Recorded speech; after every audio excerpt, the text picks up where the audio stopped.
Everybody, welcome to our Valentine Day Planning Commission meeting. We're glad that you're here. Huh? Oh, sorry, Michelle. We'll have a second start. I didn't wait for the nod. All right. Again, welcome to our Planning Commission meeting for February the 14th, and happy Valentine's Day to everyone. I think we have two people here. Do we have anybody that wants to make a comment other than an agenda item? Okay, then we can go on to, we have three of our, planning commissioners excused tonight for various reasons. And so the four of us are here to listen to what you have to say. And we'll go right to presentations and reports from Mr. Eggett. Thank you. As was noted in the work session, Chick-fil-A is open for business. They opened last weekend, midweek, Thursday, Friday. J-Dogs, thank you for the ribbon cutting attendance. That was great. Appreciate it and your support of them. We're happy they're here. And we anticipate Buckle and Sierra Trading Post and maybe even Twisted Sugar to open in the near future, probably Buckle and Sierra Trading Post more recently, and then Twisted Sugar thereafter. So that's kind of what we're expecting.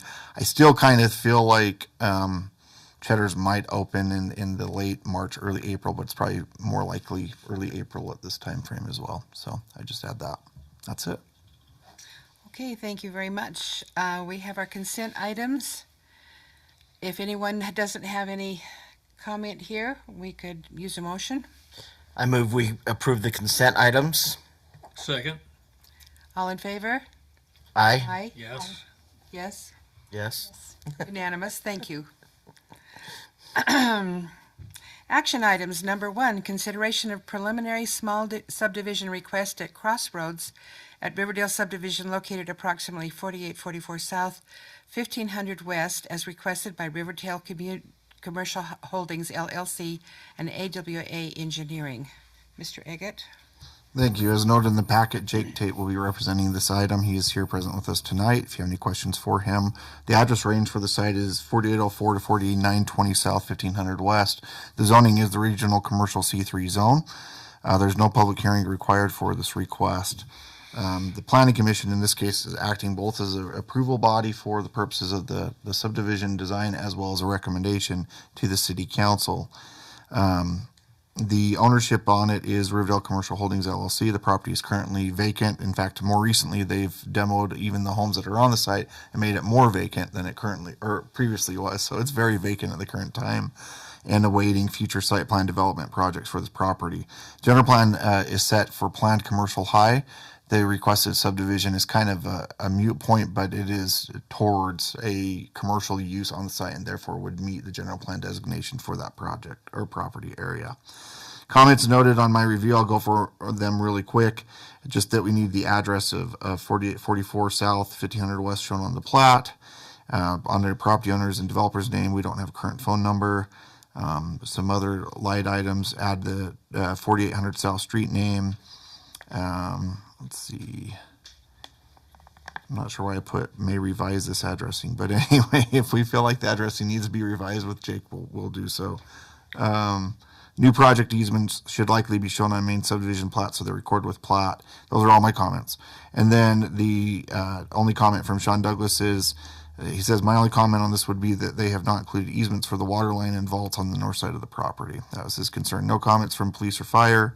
They're fine with it. And then the engineer has some plat items that he wanted to be noted. Again, some comments about access easements between the lots being noted. Let's see. Number 5, appears only to be access to lot 5 through Maverick Riverdale subdivision site, but is not apparent that reaches across lot 3. There's supposed to be an access agreement through lot 2. Are those cross access agreements sufficient at which side to allow access for emergency services? He does note there needs to be a 10-foot public utility easement around the property. And then he asks about, does America First Drive America First Drive access easement go the full length of the private drive and continue across lot 2 up to lot 3 property line, and then just a language as far as his signature block on the plat. So not a lot of comments considering from the engineer, and I think they're items that Mr. Tate's engineering firm could easily resolve in the future, depending on what the status is of this request this evening. You'll see the application in the packet with the payment being paid, and then the documentation regarding the plating itself and the titles associated with the plating. And so with that, I would defer to the Planning Commission if you have any questions for Mr. Tate or me, and we'll go from there. Thank you. Mr. Tate, would you like to come forward? And tell us where you reside? Right, Jake Tate, 2010 North Redwood Road in Salt Lake City. Thank you so much. Mm-hmm. Commissioners? No questions. Do you have any, we saw probably about a year ago a conceptual idea of what you were going to be doing. Yes. You're looking at 5 specific independent facilities for That's correct. buildings. Do you have, how soon do you see progressing with this? I was hoping to get drawings to Mike today. Didn't quite get them done, so we're going to have to be on the next one, but they're ready to go. I mean, we're moving forward. One of the big holdups is going to be those power lines. Putting up some of these buildings under those power lines, we'll have to wait till they get relocated. And we'd started that process about a year ago with Rocky Mountain, and now they're telling us it won't be until the fall that they can move those lines. So we'll probably start on the north 2 buildings that are outside of the easement and overhead power lines, and we could even do the back one on the east side, and those would probably be the first 3, and then we'd move to the southern 2 that are along Maverick's property line. So What do you see as far as the solution for the power lines? What are they? they're actually going to relocate them, so they're going to pick them up over on America First property and combine them into one pole, and then take them across 1500 and then straight down the east side of 1500 right away. And then it's going to go north or east along Maverick's, the shared property line between Maverick and Riverdale Commercial Holdings. And then it'll pick back up before it'll split back to 2 before it goes over to Riverdale Road. So they've got it all. They've got the alignment done. Everything's paid for. We're just kind of waiting for Rocky Mountain to get the job done. So Okay. Do you have tenants? Obviously, you can't disclose that you have them specifically, but do you have people that are interested in? I believe there are. I haven't seen those numbers yet just because it's been on hold for 6 to 8 months, and now we're just kicking it off. So I imagine they're going to really hit the leasing hard right now. And by the time we come around with our site plan, there'll probably be a better update than right now. We're just kind of, this is the preliminary phase. I will also note, I've talked to the broker on the project, and there is an active brokerage going on advertising for the site already. And you've probably seen the brokerage signs even on the freeway along Riverdale Road. So there is an active brokerage team working on this project right now, trying to line up exactly what you're asking about. So I'll just... Okay. Do you how many people, would you guesstimate might be encompassed in that development as far as So- employees, maybe?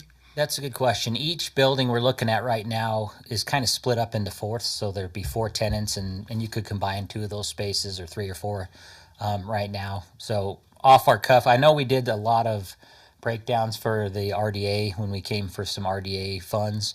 That was like 8 months ago. I'd have to pull those out and dust those off again. But a significant amount. I think we planned on each of those 4 units. We had 8 to 10 people, so that's 40 times 4, so 160 to 250 people probably. Okay. Jobs up there. Thank you. I don't have any questions. Well, If there's nothing else, I would make a motion that we approve let me get back here. Approve the consideration for the preliminary small subdivision request at Crossroads at Riverdale subdivision located approximately 4844 South, 1500 West, as requested by Riverdale Commercial Holdings, LLC, and AWA Engineering, pending resolution of the comments.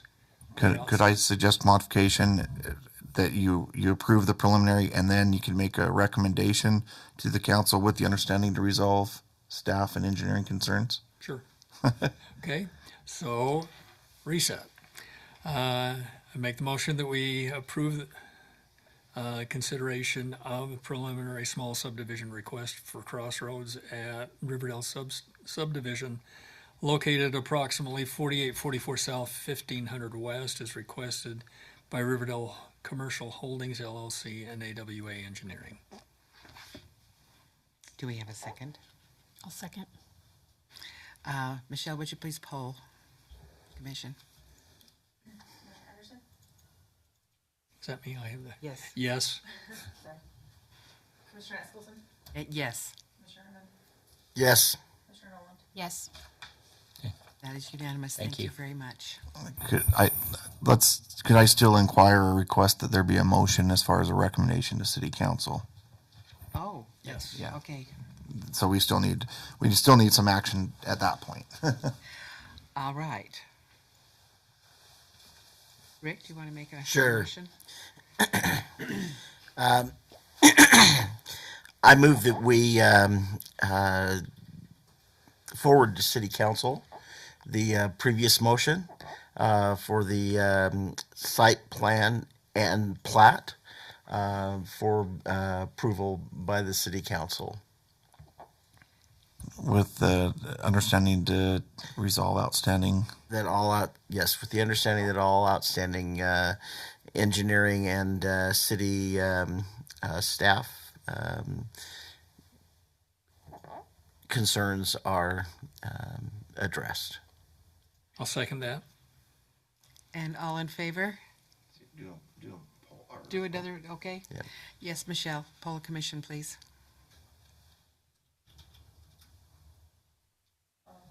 Commissioner Eskelson? Yes. Commissioner Nolan? Yes. Commissioner Anderson? Yes? Commissioner Herman? Yes. Thank you. Thank you very much. Okay, next action item, consideration of preliminary subdivision and site plan request for WDG Riverdale subdivision and Riverdale Apartments site plan located at approximately 691 West, 4400 South, as requested by Wright Development Group. Mr. Eggett? Thank you. Excuse me. They're represented tonight by Logan Johnson, who's present in the audience. We can have him come up in a minute when you have some questions that you might want to ask him. The address, as you noted, is 671 West and also 633 West. So it covers the subdivision itself. And the reason I noted the other address is because the subdivision itself is the back portion of it being subdivided off from the front portion being the part that's going to be subject to the Riverdale Apartment site plan, but the back portion will remain separate under the ownership of a future use by Kengarf. Well, actually, the current use is Kengarf Automotive, a current use of Kengarf Automotive Group. And then they have some other plans for it that we'll see forthcoming on that if and when the subdivision were to be approved. So just know that that's the background on that and the reason for that. That being said, obviously... And by back portion, you mean on the west most end? east, the East most end. eastern East portion end. along the river. Yeah. Yeah, the eastern small, I guess it'd be quarter or third of the site. Yeah. Okay. There is no public hearing element required. This is a multiple family residential R4 zone. And then the back portion has RMH1 zoning still attached to it. So that's the two zoning designations on the site.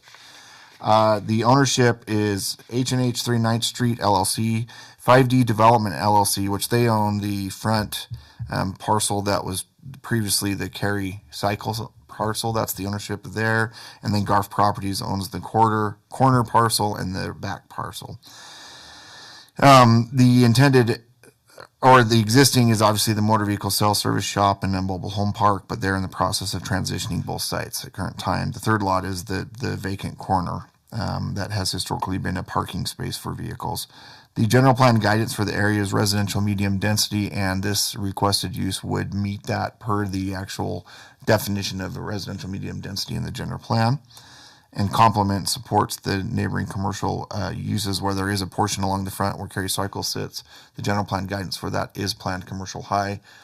Given this is a residential, but obviously the more units you bring in, benefits the surrounding commercial, so it would support the goals of that use of that location. And clearly in the future general plan update, we will see changes to the general plan to address some of these, because we have a few of these where this has happened. So we'll have that addressed in the future. So don't get hung up on that, I guess is my point. That is something that can be addressed with the future general plan update.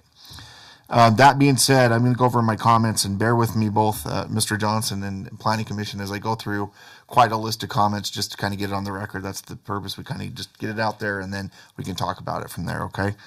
So the address of the site needs to be added to the plat and plan.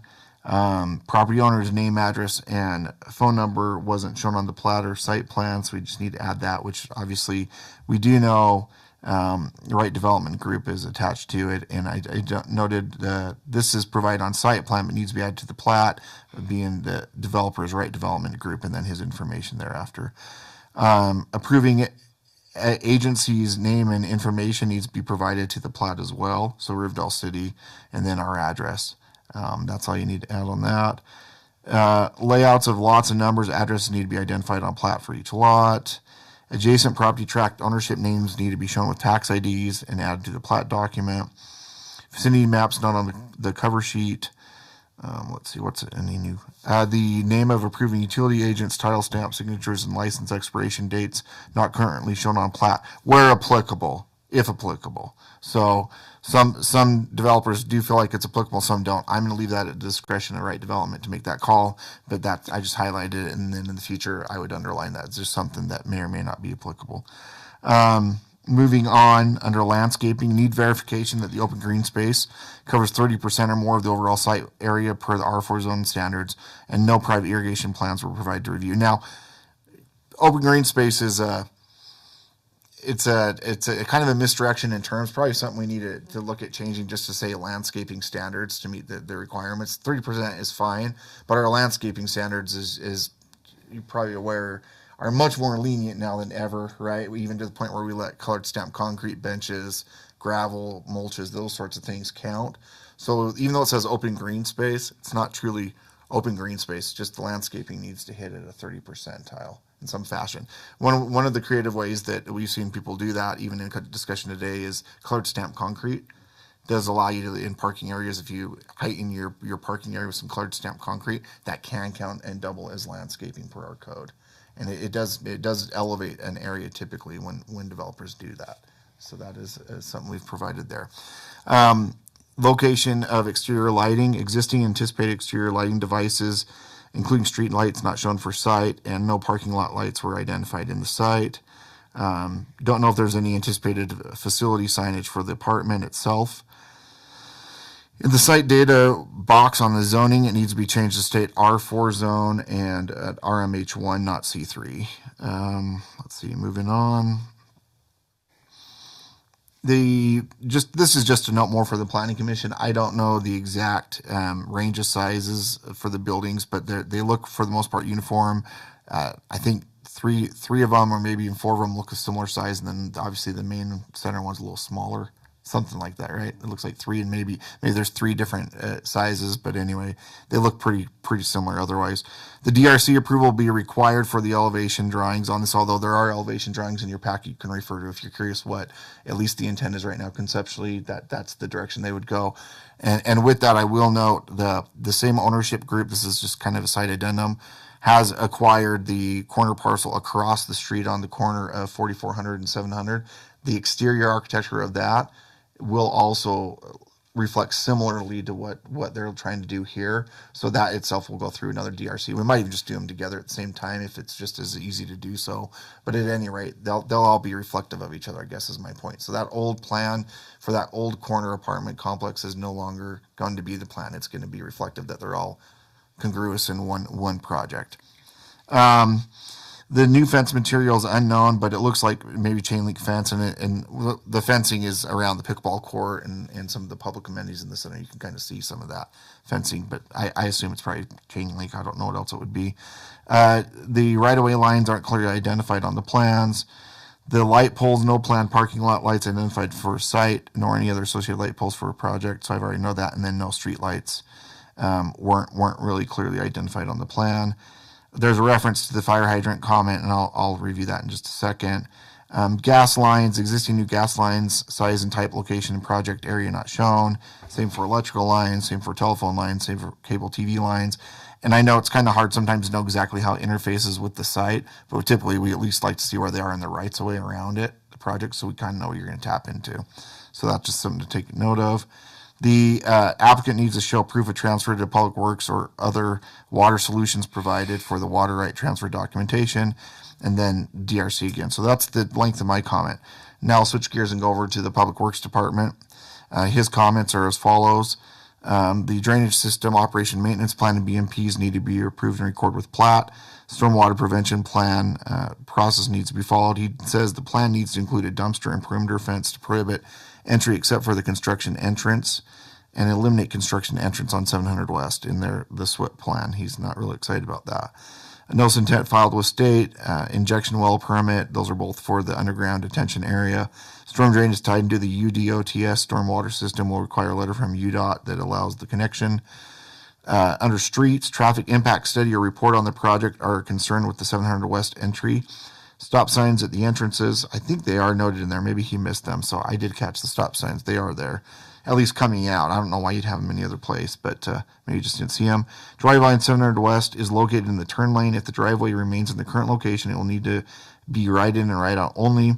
This would need to be done with a structure that limits turn movements. And typically what he's talking about there are some kind of raised island or improvement that really forces traffic to only right in, right out. That's at least what he's trying to convey with that comment. Underwater fire hydrant valves need to be located on the main line T's. Backflow preventer location, type, and size. Proposed irrigation sprinkler system plan. As I said, the same thing. Plan needs to include existing Riverdale City sign and park strips. Provide water usage peak demands. And I think what he's talking about back on that Riverdale City sign is we have, right as you get into the roundabout, there's a Riverdale City sign that's right kind of in the corner in the park strip. It needs to be made aware of as far as the landscaping plan there. Provide water shares, label water lines and hydrants as private, verify percentage of landscape grass, which is the same comment I had. Propose sewer flows daily and peak for sewer, and label sewer lines as private, and then other on-street parking should be signed limited to parallel parking only. That was his note. Let's see. Chief Brinkman just says, the only concern I have is whether they'll have enough parking in the complex to accommodate the number of residents, visitors. They exceed the current standard of 1 3/4. We've talked to that in the work session, but if anybody's curious, clearly they could reference the parking calcs, or you could clearly ask Mr. Johnson about that during tonight's meeting. From the fire department, he notes that show the turn radius to meet the provide specs for fire apparatus. I think he's talking about the movement internally throughout the apartments. There's a couple of areas he just wants to see how the truck can navigate getting around internally in the parking area on the apartments. Call out fire hydrants on plans. Move hydrant on 4400 south to the west side of entrance. Show location of fire department connection. Additional hydrants may be required. And then provide water supply analysis. So that's what he's asking for, and it looks like the fire chief supports his comments. On the engineers, I'm going to try to go through it a little quicker because a lot of it is engineering speak, and I'm sure that Mr. Johnson, the engineer, can review a lot of those comments. But some plat concerns that have been noted, some comments about the floodplain and how it interfaces with it. If there's any floodplain discussions, I'm the floodplain administrator, your engineer, and or Logan, you could talk to me about that if we need to go down that road a little bit. He's just concerned about the 1 foot of freeboard in areas that are within the floodplain being elevated high enough so that there's no flood damage in the event of a flooding incident. So we can talk about that further offline. Improvements, trash enclosure details need to be added to the drawings. Approach on the northwest side of the property along 4400 south needs to be removed. Same thing about landscaping. Entrance on 700 west is a concern. Please provide traffic study. A geotech report. We did get an updated geotech report. I'm not sure if he read the updated geotech report or not. We'll have to talk to him about that offline and see, but I did provide that to him. But he has a comment there. Some comments about the culinary water issues and the valves and the water main and the reducers, etc. Grading and drainage issues. He just notes double inlet needs to be moved to the south approximately 35 feet to the low spot in the curb.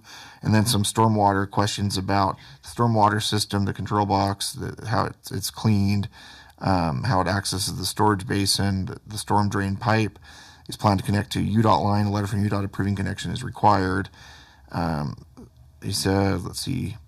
According to the notes on the drawing, the existing storm drain pipe that is planned for final connection has debris in it. Pipe will need to be cleaned prior to connection. Injection well permit, and then a stormwater maintenance chart record needs to be created and placed in the improvement drawings for the on-site maintenance workers to follow. Maintenance chart record must be available for Riverdale City Stormwater Manager review upon request. We do actually have that required to be recorded with the final subdivision or the final, I guess it would be subdivision to support the project site plan. And again, this is all stuff that our engineer can discuss with the applicant's engineer and resolve those concerns. So a lot to cover. If you have any other questions, please refer to your documentation, but that should cover it. And then you'll see the application found thereafter with the fee being paid. The reason there are 3 applications, in case you're curious, like why did I put it in 3 times? It's because there's 3 different property owners and each property owner has to sign off on it. So that's why it looks like it's in their triplicate, because it is. Because there's 3 different property owners that all have a right to have some say in it. And he was able to get all of them to sign off on that. So the fee has been paid. You'll see the renderings in there and the colorations. If you have any brief comments about that, storm drain report that Mr. Freeman was referencing is found there, and then you'll see thereafter the actual plan document itself. So with that, I know it's a lot to discuss, but I would defer to the Planning Commission for any comments, questions, or action you want to take thereafter. Thank you. Thank you, Mr. Eggett. Is it Mr. Johnson? We'd need your name and city of residence. Yeah, Logan Johnson, Centerville, Utah, is where our office is at, 1178 West Legacy Crossing Boulevard. I think we set a record. That was the most comments ever to come in front of Planning Commission. Just kidding. I feel a little embarrassed. There was a lot. I mean, a lot of that I think is technical detail, but there was a few that I'd love to ask questions about. But sorry, Chair, you go ahead and then we can. All right. Commissioners? I had a couple clarifying questions, if that's Right, if go that's right possible. ahead. Mike, will the city provide address recommendations for those parcels? Yeah, and I already, what I put in there are the addresses that you would use, the Okay, you 671, got that in there. 633. Yeah. Okay. Let's see. You mentioned to incorporate a Riverdale City sign on 700 West. What is that sign? Is that a monument sign? It's out an there? already existing monument size. He just wants to make sure whatever landscaping and irrigation systems are there, incorporating it and understanding it being there. And do you know if is that monument sign south of our entrance on 7th? It's north. It's right before the roundabout. Okay, up near the corner. Okay. Yeah, it's a big monument sign. Yeah. And then you mentioned on 4400 there's an approach to be removed. That I don't know. That was one of their comments on the. There's no question on an access there, right? They're just talking about the approach. I think maybe it's the old approach for the parking lot. Okay. Maybe is what they're talking Oh, about. that would That make old sense. approach be Okay. removed. Okay. Perfect. Thank you, Chair. Just needed to clear those up. Thank you. We're glad to do that. Anybody ready with questions? I'll speak. So we had some concern about traffic on 700 West and the parking lot entrance right there. I know that Mr. Eggett mentioned that it would need to be right turn in and out only. But there is a significant amount of traffic there anyways. And it looks like you do have a separate entrance on 4400, although I don't know if they were wanting what they were wanting. So by Strictly code, there. just as a quick education piece for the Planning Commission, they are required to have 2 entrances to this facility. Right. So that's why now where those 2 entrances have to be, Right. that's still to be determined. It sounds like, but Right. So I know that there was mention also that there is a bus stop on 700 West. We couldn't find that on the plans. Yeah, I didn't see that either, so we'll need a. So that would be something to consider, but I think we were thinking that it's pretty close to that entrance that you have listed on 700 West. So that would be something that we would be concerned about also. Okay. Would the commission be open to moving the bus stop, do you think? Is there anything? Well, that wouldn't be something we could take care of. Right. That Just would be be between us UDOT. and you just reach out to UTA and we could UTA. certainly liaise that, Logan, if you don't have that conversation. Great. Thank you. That bus stop is right there on the Sinclair line Oh, between your entrance on and off 700. Oh, It's interesting. just right in that little niche in front of those parkings. Thank you. That had move east. okay. Great. Well, we'll have that chat with UTA and see how they want to handle that. Thank you. But yeah, I anticipate we would keep the bus stop obviously in some form in that location, generally. Anything else?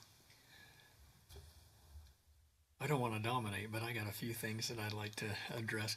First of all, let me just say your conceptual plan here, I'm thrilled. I love it. Great. It looks great.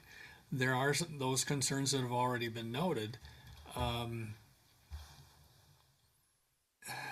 The having a traffic study is something that I would recommend that we consider, because just in the unscientific process that I conducted today, I sat there and I watched, and the feeder lanes heading south to turn on to Riverdale Road backed up to where that entrance off of 700 is going to be a couple of times.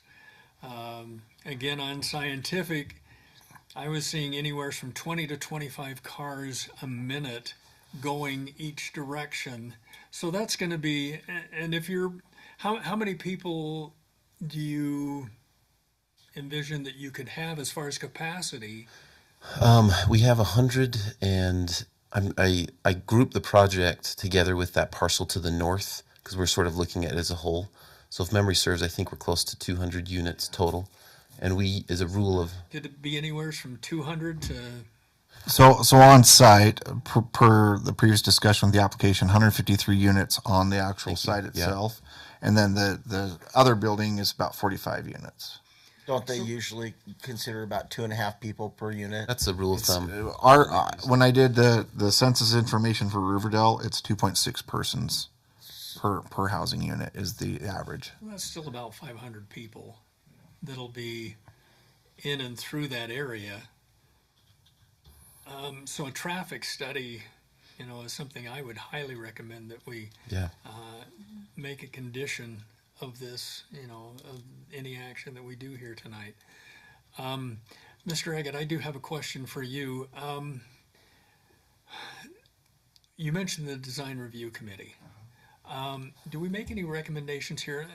I like what you've got, but I have a little bit of concern with coloration because in the summertime, black roof, black asphalt, black siding, the homes that have been there, the mobile homes have white roofs for the most part. There's been some grass there, but I'm not an environmental warrior, believe me, but Riverdale I've lived in Riverdale for close to 70 years, and it's always been, I can feel a difference when I come from Roy down into Riverdale. The temperature drops about 5 degrees. It's always been nice and cool, and that's been something that has appealed to me at Riverdale. And so I don't know if we can make recommendations where that would be appropriate. So let me answer this two ways. So just for the sake of discussion with the applicant, you certainly can bring up concerns and comments, but your other way to really have a voice or representation is your seat on the design review committee, which your chair would sit at, or obviously if she's unavailable, you would sit at a future date. So, and this is for any planning commissioner. That's why you have a seat at the table in the design review committee. If there were concerns about an elevation, you would contact the chair so that those concerns could be discussed during the design review committee meeting. And that's where those would be addressed as far as, consideration maybe for different color schemes or something that would obviously with appropriate leniency as far as it's still the developer's project and concerns could be brought up, but you would have one voice. It is a 6-member composition, so in the event that the other 5 members felt differently, it still could get approved, but that's where the voice would be heard. Okay. Yeah. Thank you. And we're absolutely open to color modifications, architectural feature modifications. We'd love to have those conversations to make sure we fit in with Riverdale City. So I just see that, height and depth, yeah, that's a lot of black.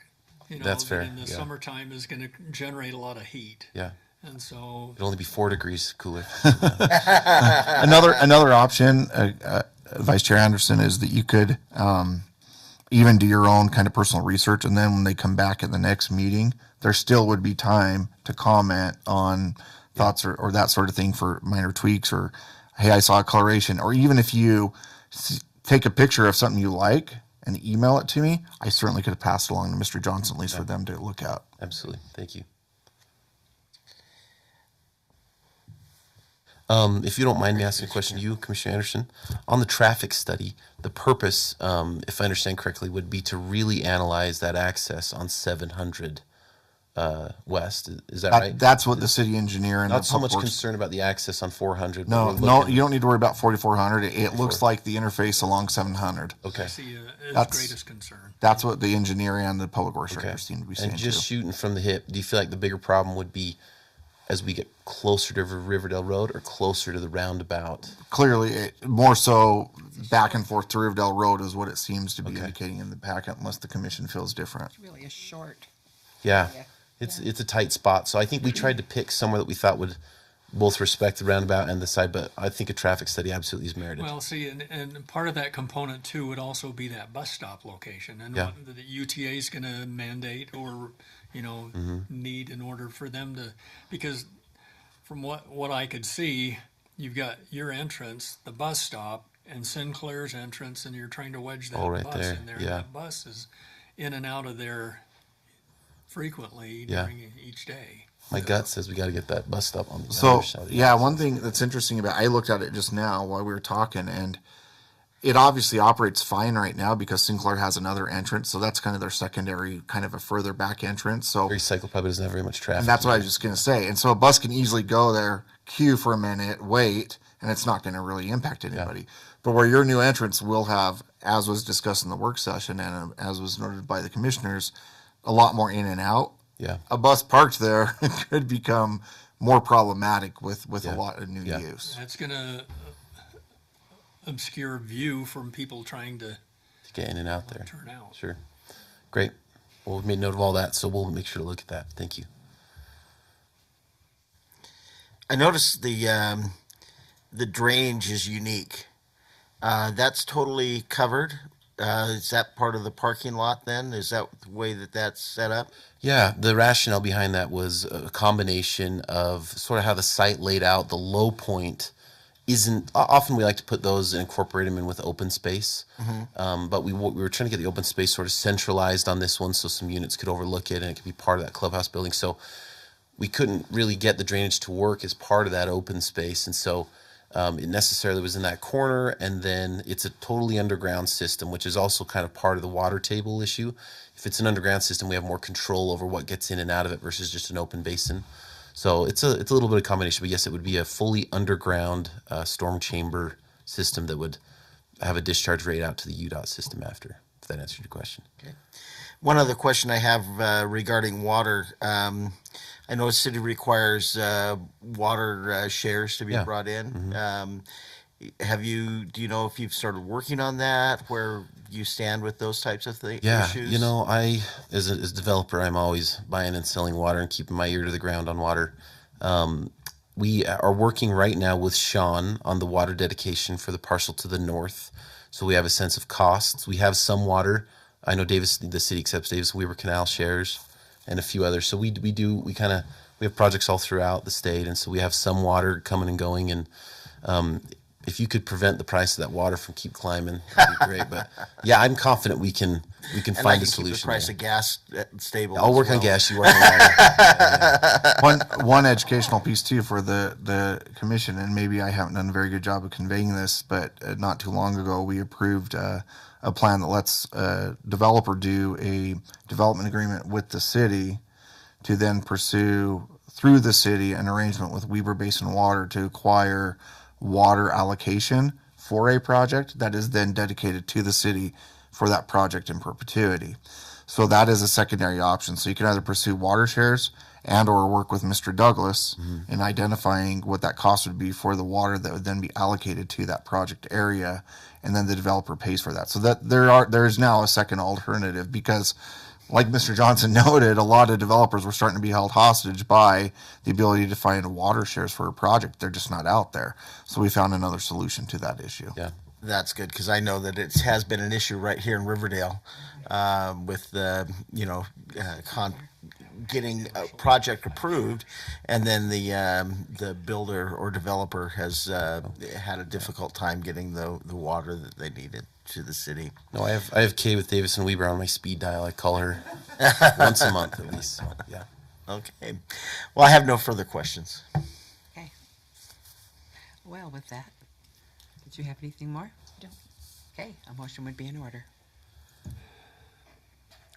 Well, I'll make a motion that we approve the preliminary subdivision and site plan for WDG Riverdale subdivision and Riverdale apartment site plan located approximately 691 West, 4400 South, as requested by Wright Development Group, with the exception to also have them provide a traffic study and also address all of the concerns by staff and the city engineer.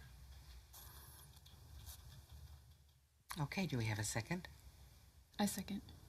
Thank you. All in favor, and Michelle? Can you? Commissioner Nolan?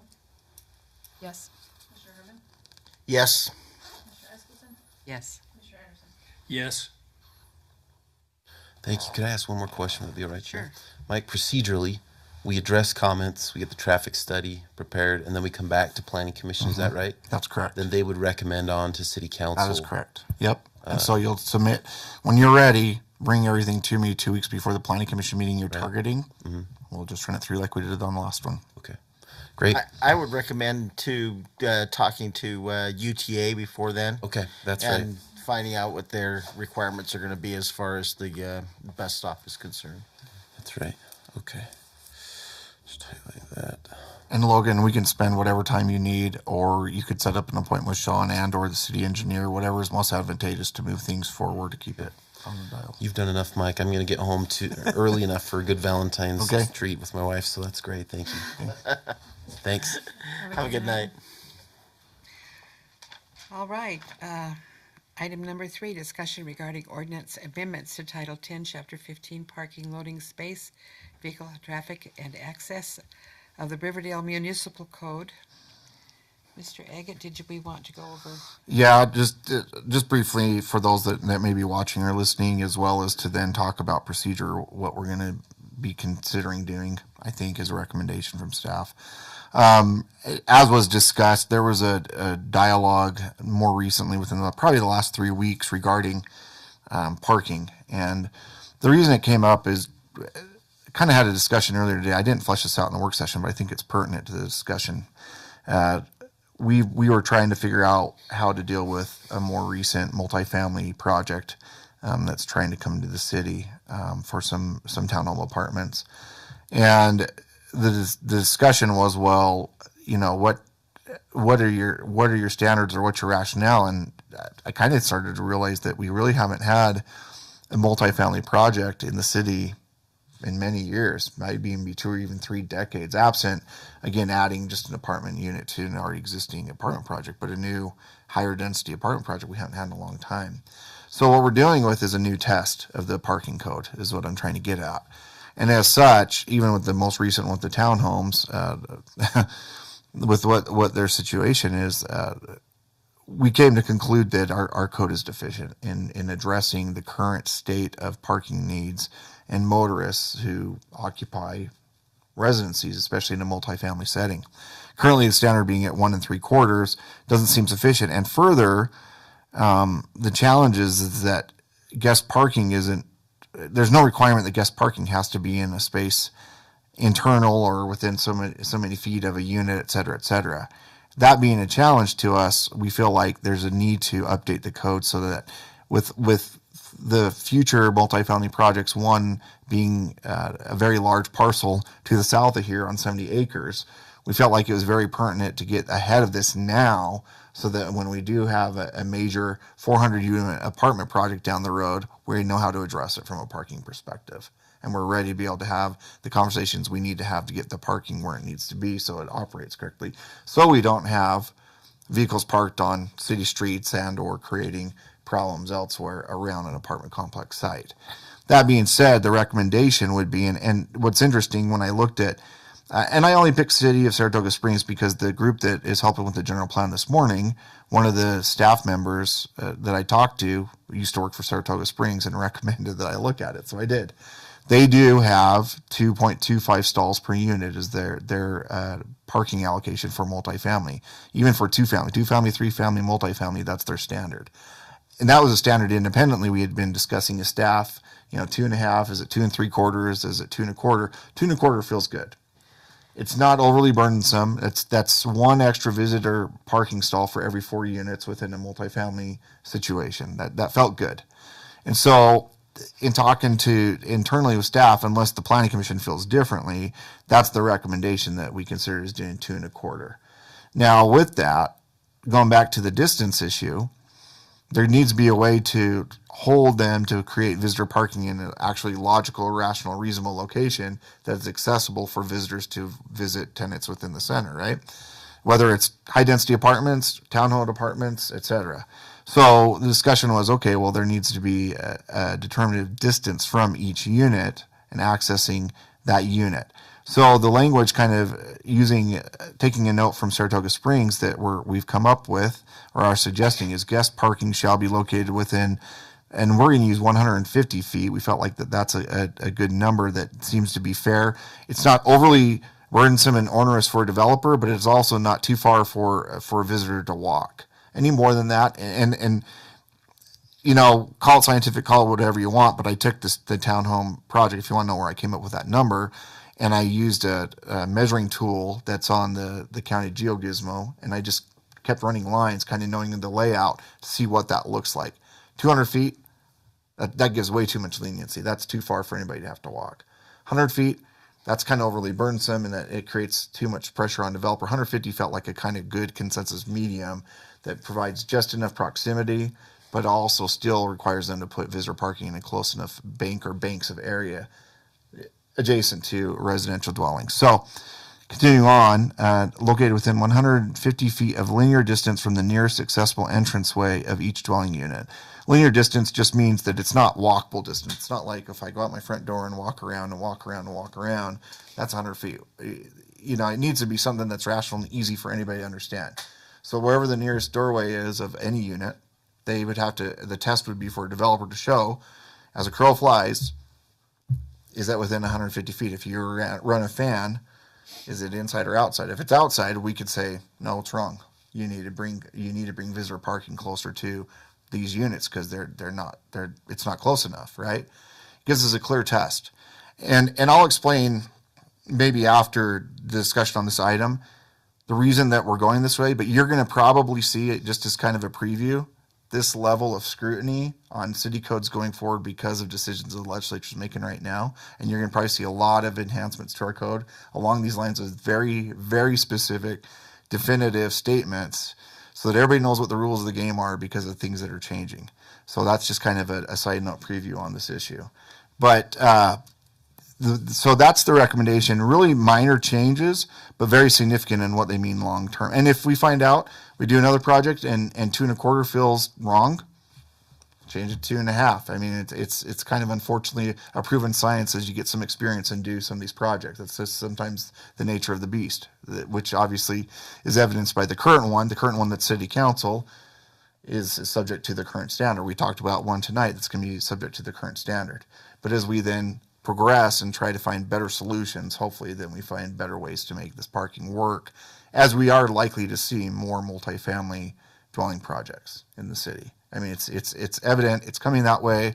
The moderate income housing plan requires it and expects it, so we're kind of in that position whether we want to be or not. Let's put it that way. So now let's talk about procedure real quick, and then if you have any questions, feel free. Procedurally, what I'm looking for is in 2 weeks, we would bring back, I'd actually bring code language for you to look at.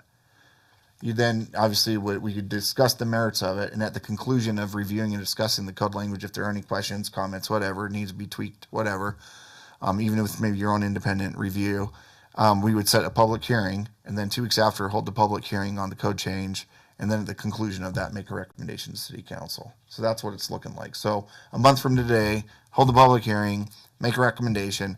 The week thereafter, go to council, hopefully the council approves. So you're talking, hopefully 5-6 weeks from now, this has changed permanently. That's what we're looking at. So tonight, all we're doing is discussion. I'm just discussing it. I'm bringing up the idea. I'm kind of get your juices flowing to know there's going to be language coming, and I'm telling you what that language looks like, so you at least have some time to maybe think about it, look at other cities, et cetera, to see if it feels right. But I can tell you that we've been internally as staff debating the merits of what to do with this for 3 weeks. That much I can tell you.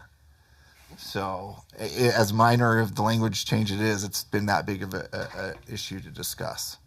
So, with that, that's kind of where I'm at. I don't know if you have any other questions for me or comments or direction, but that's where we're at on this issue. So, please feel free if you feel like you want to say or share anything.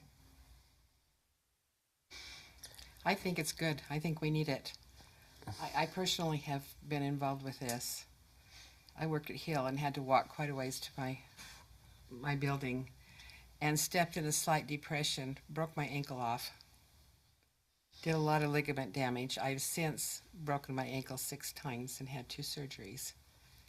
Now I have one permanently fat ankle that luckily doesn't turn anymore. But that can be really effective to a person for the rest of your life, not to be able to have access to where you need to go. Sure. I will note one more thing. With this townhome project, there may be a second townhome project that's a twin in the future, and we want to make sure the parking is good so that we don't repeat this challenge on a future potential project that looks similar. I don't think the traffic problem could be as bad as this one.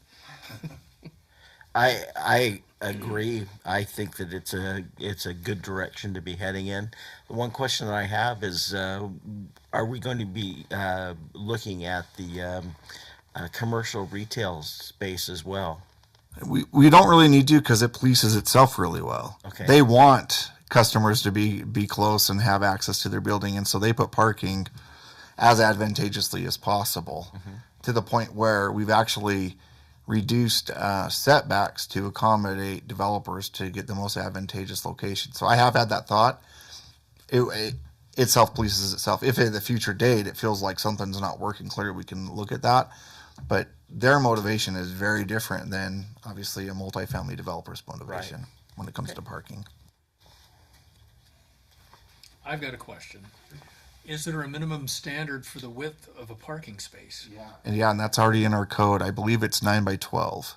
I think it's 180 square feet. Because I could see somebody saying, okay, Yeah. well, I'm going to cut it to 8 so that I They can can't. put more in there. Unless the state legislature in their, I'd be careful how I say this, with their strong feelings decides that a parking stall needs to be smaller than 9 by 12. That's our standard. Unless you've got those cars that automatically park themselves and you can Yeah. Our code actually does clearly say, I believe it's 9 by 12, 180 square feet. Yeah. Well, it's horrible when you can't open your door. Yeah. Anything else? Any other comments? Then probably a motion would be in order. We don't need any motion. To adjourn? Not yet. Not yet. I do have one more thing I want to say. Oh, okay, sorry. So if you're okay with being done with action 3, are you okay moving on to comments? Yes. Okay, I do have a quick comment. State legislature. Here's what I've learned. So I said it a little bit wrong in the past about subdivisions and the changes to the code about subdivisions. Single-family dwelling subdivisions and townhome subdivisions, they are looking to change the way that they operate. In that the process, I'm sure it'll be a little bit of a shock, but it's the way they're looking at it. The process is such that they're thinking they would do, they will make it so that cities can only have a preliminary review approval by the city council, and then the final approval is all done administratively by city staff internally. So they're doing away with the planning? So the planning commission may, I don't know how that's going to play out yet. I have to learn more. The planning commission may no longer be required or expected to review single-family subdivisions and or townhome subdivisions. That to speed up the process? Is that what they're And to turn everything. So what that means is the city codes have to be tightened with really tight screws and hardware with very specific terms so that staff is doing exactly what the code says, and developers don't try to find other ways to get around, because you no longer will have the council being the heavy hand. The council will be, like you did tonight with the preliminary approval, the council will take that role. The planning commission wouldn't be involved, and then staff will go through the codes and the standards of the city and apply those. And the way that will work is then the applicant will have 4 review times with the staff, whereas the staff will do a red line. The applicant will then say, okay, I fixed it. Staff will have another opportunity to do another red line or modifications to a red line. Developer will come back. They can do it up to 4 times. And at the end of 4 times, what they're trying to do, what I had conveyed a couple of weeks ago, the legislature is trying to say if after 4 reviews, staff and the developer aren't on the same page, the development's automatically approved. That's what they're trying to get done. But the league is currently pushing back on that. But that's what they're trying to get approved. Salt Lake, yeah. So the way it works is the council will do, yeah, we like your project, we think it's good for the city, we support it. Now go have our staff figure it out and give you final approval on it.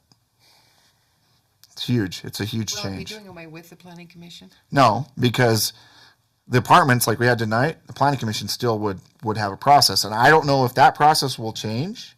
See, this is where it gets tricky. It might bifurcate. So all the commercial, all the apartments may still come to the planning commission, go through a more typical process, but single family dwelling subdivisions and or townhome subdivisions will go through this other process. That's what it sounds like they're shooting for. Along with along with what they would hope, 25-foot asphalt wide roadways, but we're trying to push back to 32, which is half of the current standard, just so you know. Well, how do you get a fire truck? That's a good question. That's And one of if the there's a questions all the curve, cities are Yeah. trying to if there's debate, especially if you have individuals parked on even one side, and you say no parking on the other side. Not only fire trucks, dump trucks, so right, garbage pickup, school buses, ambulances, anything larger. Yep, that's part of the debate right now. That's why cities are pushing back, saying at least 32 feet of asphalt, because those vehicles can at least safely get through those spaces. But if it goes down to 25 and you have residents parking on one or both sides of the streets, guess what? That fire apparatus is not coming to take care of a home that's burning, because they can't, because there's cars on it. That is definitely the dialogue right now. So, yeah. So it's interesting. We'll see where it goes. But I only tell you this because this is the stress that we as city officials and planning directors and mayors are all grappling with ourselves on these things. It's pretty major changes. You can't even protect your city. Not at the state legislature. We're a states' right state. Who's pushing this? The developers? I think you answered your own question probably without putting it that way. Let's just say there's probably individuals at high enough positions in the state legislature that are influencing how this process works. That's a fundamental problem, because if you've got one party that's dictating and driving that issue, they're going to drive it to the point where it's going to become a crisis, and then it'll take that crisis to reset and bring it back where it should have been in the first place. This is where constituents need to start exercising their power and being aware of who they're electing into position. But that's all I better be careful on the record, but that's all I will say. So with that's why I bring it up, because without sharing that, it doesn't make sense why we're trying to make things on parking so specific. But that's why I said what I said earlier about specificity, and you're seeing more of this likely coming, because if they go that route, I still have a planning commission to talk about items of code. That's where you'll now exercise your power. You may not review a single family dwelling subdivision, but you'll review the codes that tell me now how to review those subdivisions to do it right? Mm-hmm. And you may say, hey, Mike, we don't like, as a planning commission, this issue. We're concerned that you as staff might have some issues with this, so can we address this part of the code? You might find yourself more active in just knowing the development code to make sure it's done right. Well, and we'll still be involved with zoning and as well. Everything else, it's just single family subdivisions and or townhome subdivisions. If you can't come to agreement on that, no matter what we say as far as code, But the way hands it off, is, they can do whatever they want. yeah, the That's at state's least what they're pushing, heading that- up to Trump, anything they feel. We're trying to push back on that, but there are individuals trying to push that agenda. That if after 4 reviews, the city and the developer don't see eye to eye, it's automatically approved. Are there specific bills that you know of that, like, is there a specific bill that you could tell us what it is? So Yeah, that we can reach I'll out have to our I'll have to research the really numbering because there's a ton of them. One of them I know is 185. I don't remember if it's a Senate bill or a House bill. That's one of them. I'll have to find out what the other big. There's three big land use ones that deal with these changes, and one of them I know is 185, but I can't remember the numbering on the other two. And I believe the individual pushing them is Senator White. Can you send that information Yeah. to us? Just in an email or Yeah. something like that? Thank you. Yeah, if there's ever time to reach out to your legislature, it's right now Yeah. before the session ends. Because this stuff, they'll probably, if they follow what they typically do, they'll be voting on this the last week at the last minute just to try to. Also, Sneak it we should through. make our residents aware as well as best we can. And that's kind of why I'm trying to diplomatically Just just. try to get that process started. That's why I'm trying to diplomatically discuss it on the record as part of this meeting. Yeah. Yeah. So that's it. That's all I have. That good news. Okay. Thank you. Anything else, anybody? I move we adjourn. Second? All in favor? Yes? Yeah. Yes. Unanimous. Since you're on the design review committee, Well, happy I really